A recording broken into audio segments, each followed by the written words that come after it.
Hi. I'm not sure if this is quite the right number to call. Last night I got home from the bars with my girlfriend, and she got upset at me and ran off. And I chased her and wasn't able to find her, and I still haven't heard from her. Her phone's off. I called all her family, and they haven't heard from her, so I'm wondering what you recommend I do. Alex Sawyer was last seen early Sunday morning near her West Bend apartment parking lot, walking toward nearby Central Oregon Community College. She has four younger brothers who desperately want their big sister home. Missing 23-year-old Kaylee Sawyer has much of Central Oregon on the lookout. Kaylee Ann Sawyer was born on March 2nd, 1993 in Bend, Oregon. 23 years old, eldest of 5 siblings in a blended family. Brothers Zach, Cody, Jaden, and Caleb. Parents Jamie and Julie had both remarried. She was an enrolled member of the Cheyenne River Sioux tribe of South Dakota. Dental assistant at Aubrey Dental. Recently re-enrolled at Central Oregon Community College. Lived near the COCC campus with her boyfriend of 2 years, Cameron Reimhofer, a man her whole family loved.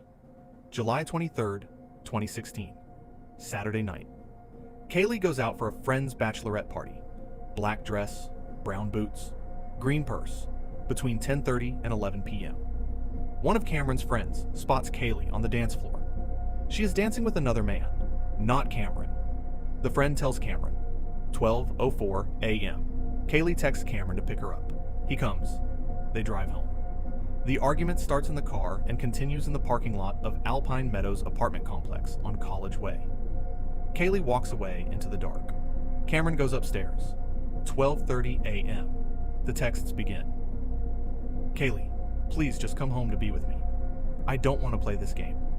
I'll start searching, but please help me out. My phone's about to die. Please don't do this to me. I apologize for being upset when I picked you up.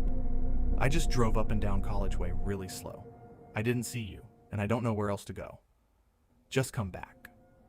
Are you kidding? Because that's bullshit. Goodbye. She then turned her phone off and stopped responding. Cameron calls her friends. Nothing. He calls her dad, Jamie Sawyer. Nothing. Cameron calls 911 that same night. Hi. I'm not sure if this is quite the right number to call. Last night I got home from the bars with my girlfriend. She got upset at me and ran off. And I chased her and wasn't able to find her, and I still haven't heard from her. Her phone's off. I called all her family, and they haven't heard from her, so I'm wondering what you recommend I do. We put in a call, and we can have officers and deputies look for her. Okay. Where was she last seen at? College Way. In that apartment complex?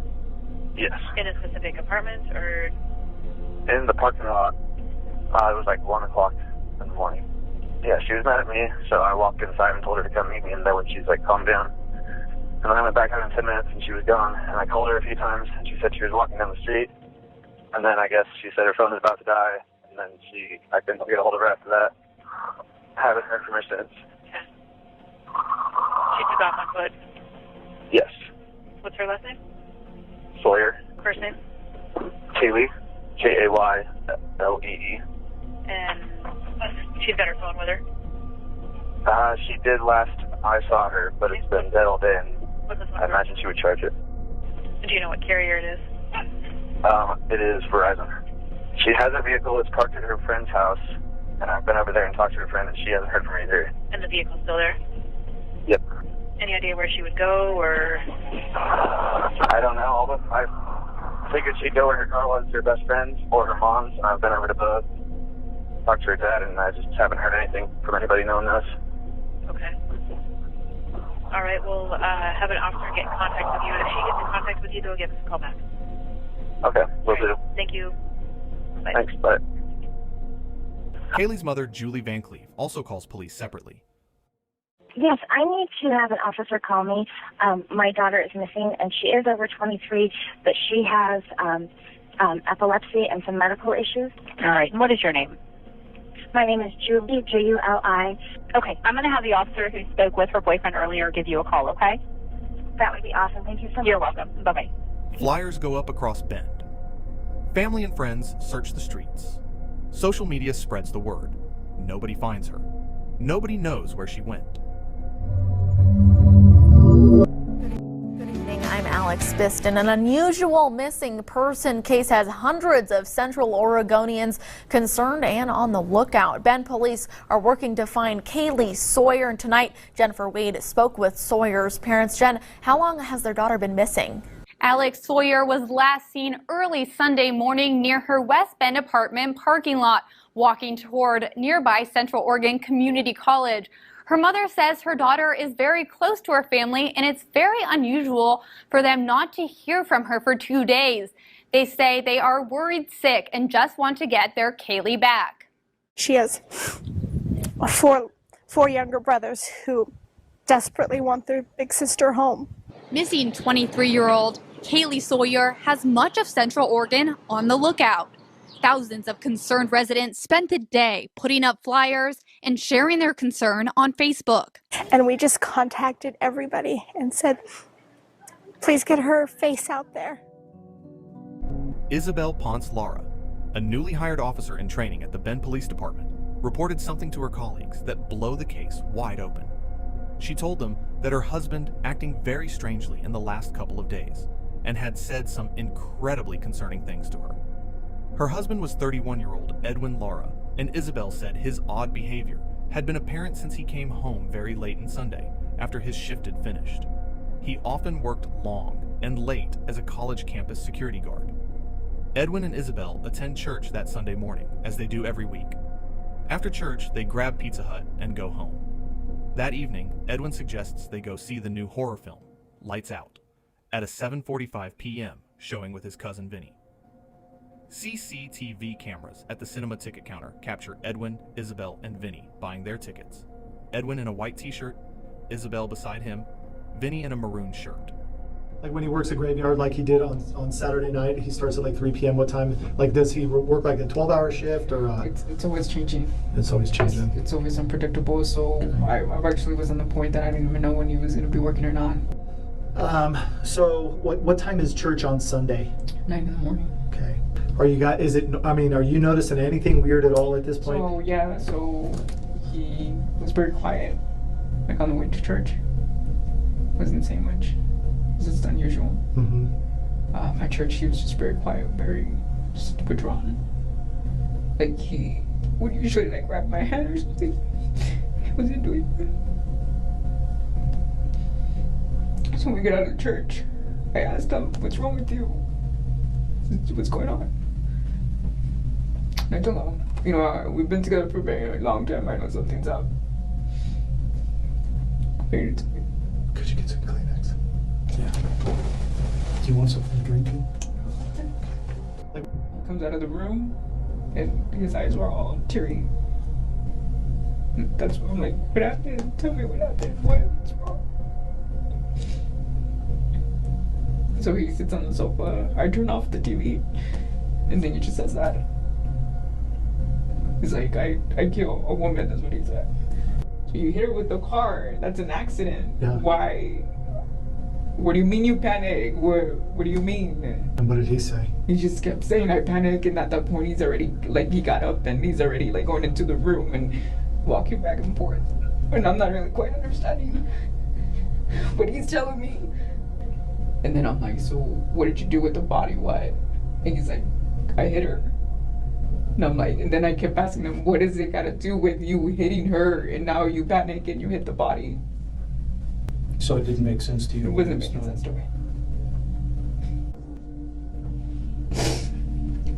It wasn't making any sense to me. But when I saw the stuff, I'm like, oh fuck.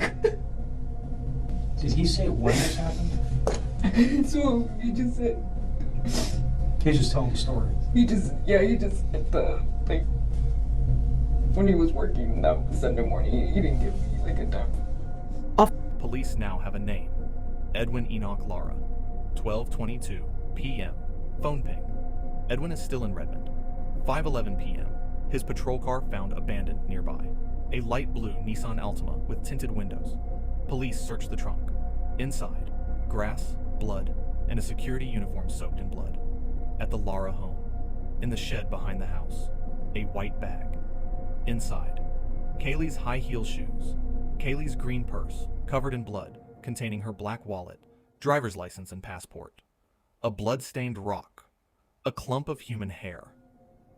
Edwin's work boots, drenched in blood. Police also note the patrol car was found, parked just a block from where Edwin's cousin Vinny lives. Kaylee's body has not been found, but police know she is almost certainly dead. 7 p.m., Edwin's phone pings in Salem, Oregon. He is running. After leaving his car, he spotted a 19-year-old girl, Andrea Mize, sitting in her car in the parking lot after her shift at the clothing store, uploading a photo to social media. Edwin Lara slips in through the passenger side door. He points his wife's 9mm directly at her face. Drive. He forces her south toward California, introducing her to other people they encounter as his girlfriend. Cottage Grove, Oregon, motel room. CCTV footage outside the motel captures Edwin's car pulling into the parking lot, a timestamp that will later map his entire route. Inside the room, he handcuffs Andrea to the bed and forces her to swallow 2 sleeping pills. He climbs in beside her and makes sexual advances. Andrea thinks fast. She tells him she has a sexually transmitted disease. He stops. She has just saved herself from rape with 1 sentence. At 1:26 a.m., he forces her back into the car. They drive through the night. On the highway, he tells her, "I have an urge to kill. I've had it my whole life." He takes her phone.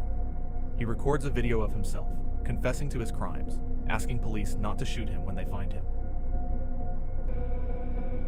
Hi everybody, I just want to say that I apologize for everything I've done.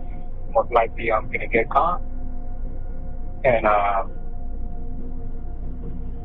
sorry about that girl in Central Oregon. And I want to let family members, Andrea, that she's fine and she will be fine because so far she's been doing what I've been told to do.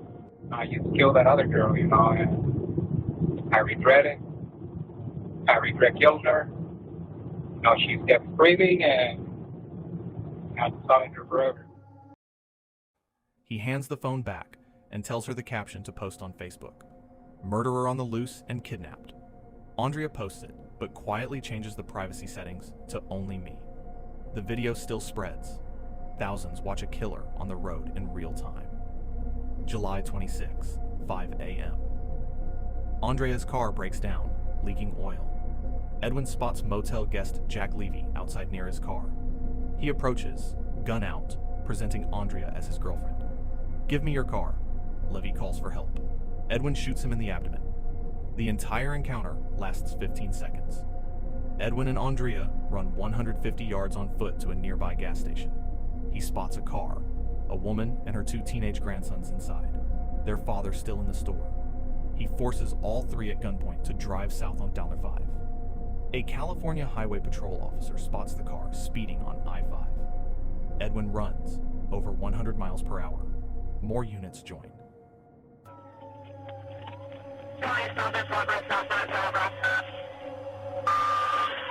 Get your hands up! Get up! Step out of the vehicle!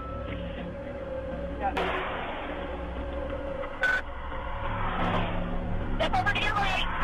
After 13 minutes on the phone with CHP dispatcher Rebecca Dutton, Edwin agreeing to pull over, then speeding up, then agreeing again, he finally stops.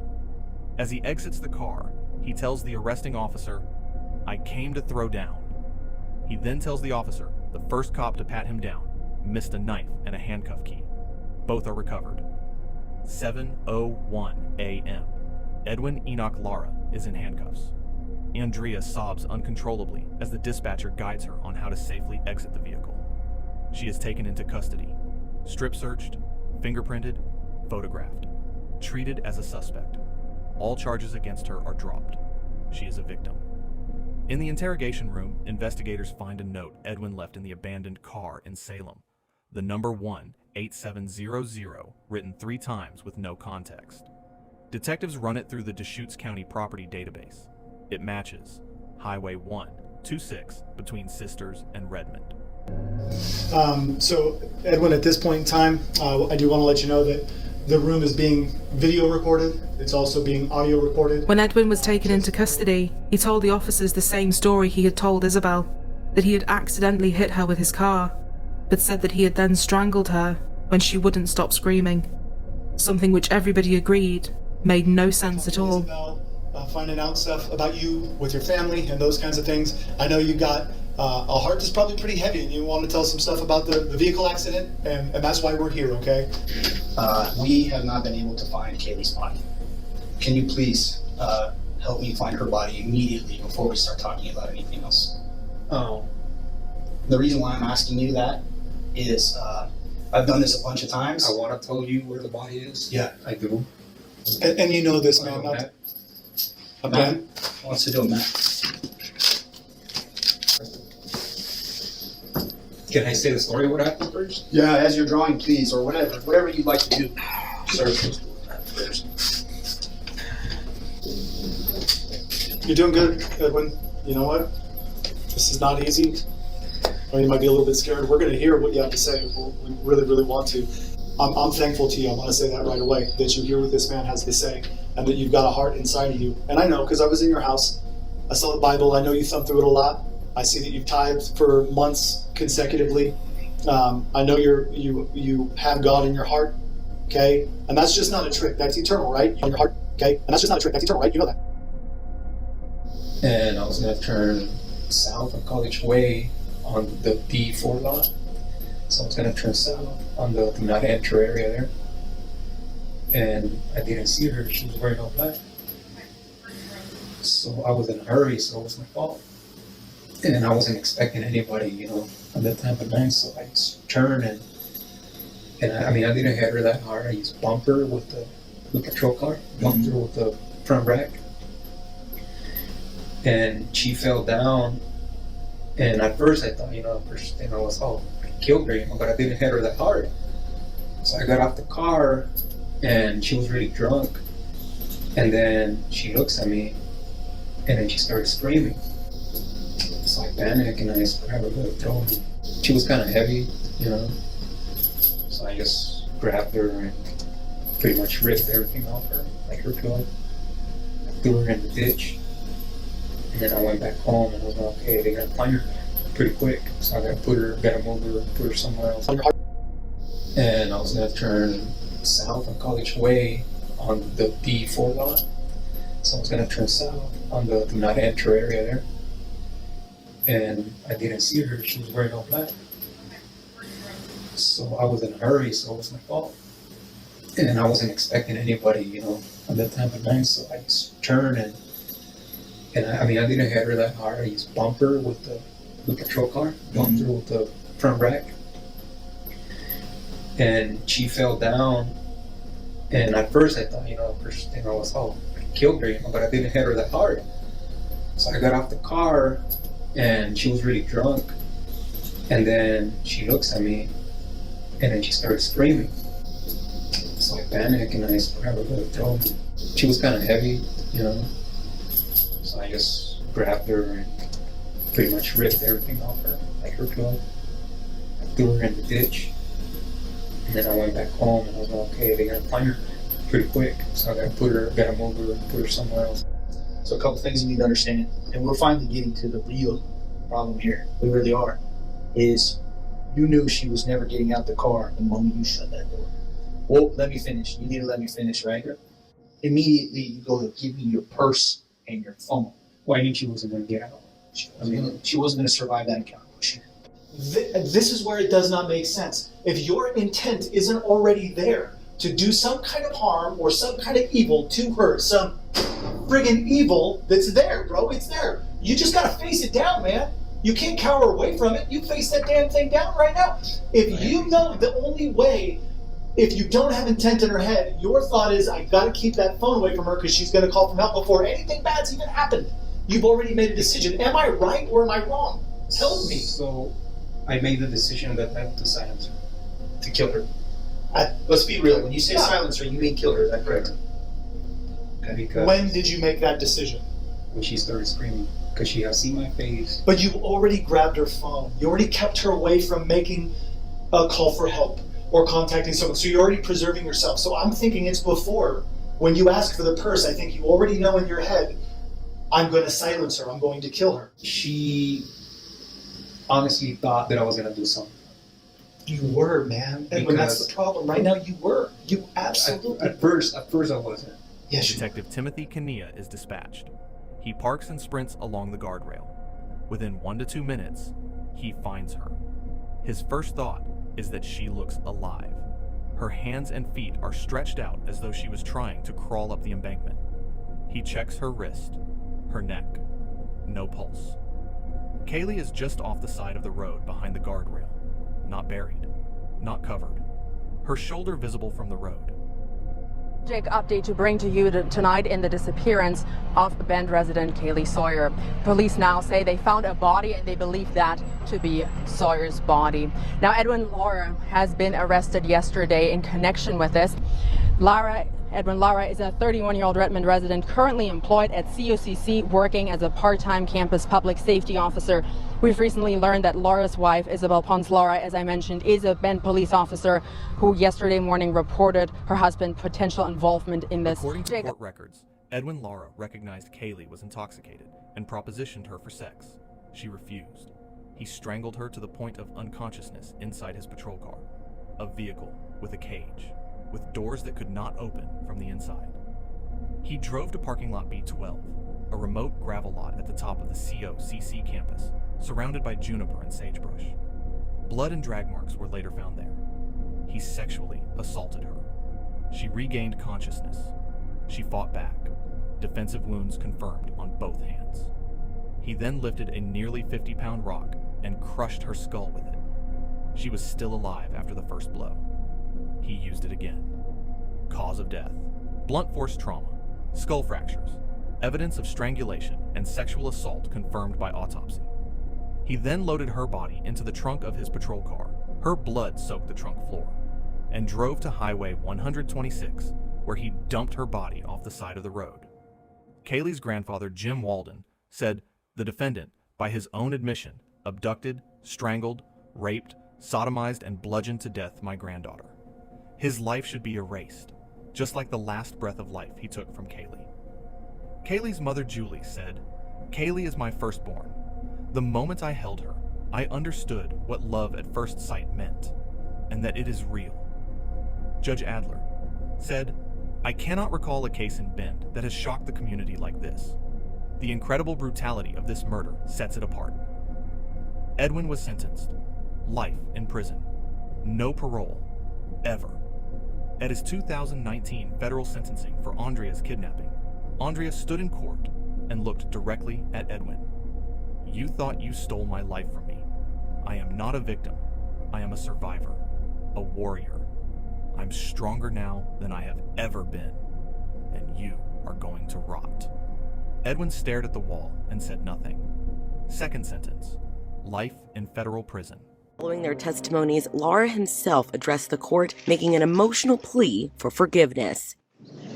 "Today, I've seen your pain.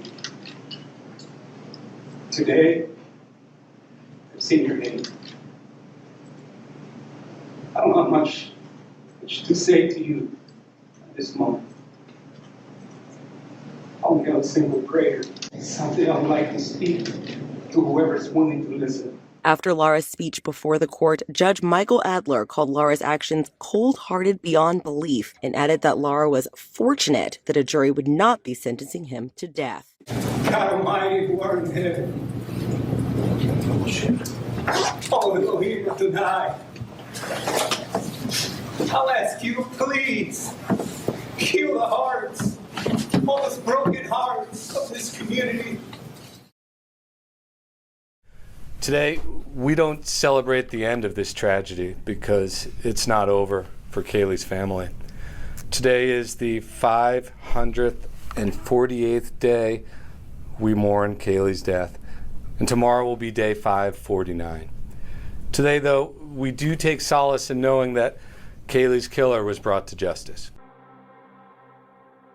Number one, to have our Kaylee back with us, alive and well, and pursuing her life. Number two, I'd wish to have this piece of garbage, the defendant, sentenced to death for what he's done to my Kaylee.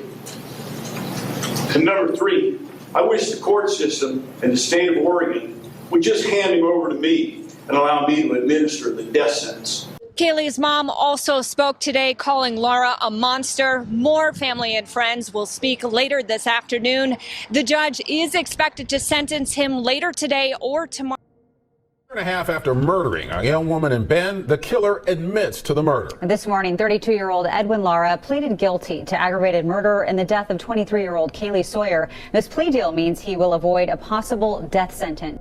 July 2020, COCC pays the Sawyer family $2 million, proven to have ignored multiple red flags about Lara, including his obsession with dead bodies, showing co-workers pornographic videos, a female cadet refusing to ride with him, and his lies about being a police officer in Honduras. January 8th, 2022.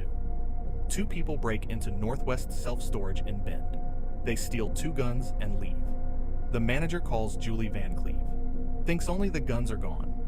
The next morning, Julie realizes her purse was in that unit too, containing all her jewelry, her wedding ring, a Stay Kaylee Strong necklace worn every single day through the murder trial, a hard drive with every file from Kaylee's case, a heart-shaped locket containing Kaylee's ashes. Suspect John Sue Vieira, the 4th, is arrested at a hospital in Bend the following month. When told the locket contained the ashes of a murdered young woman, he confirms he threw it away in a dumpster behind a Motel 6. Vieira, 40 months in prison. Emily, 10 days jail, 2 years probation.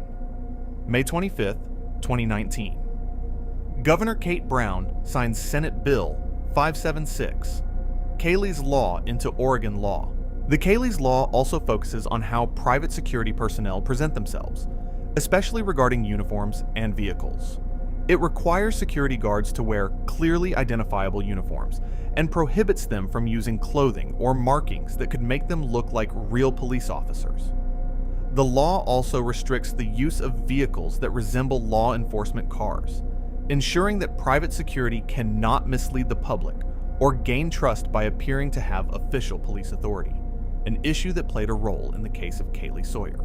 Along with rules about uniforms and vehicles, it also includes requirements for background checks, licensing, and oversight of private security personnel.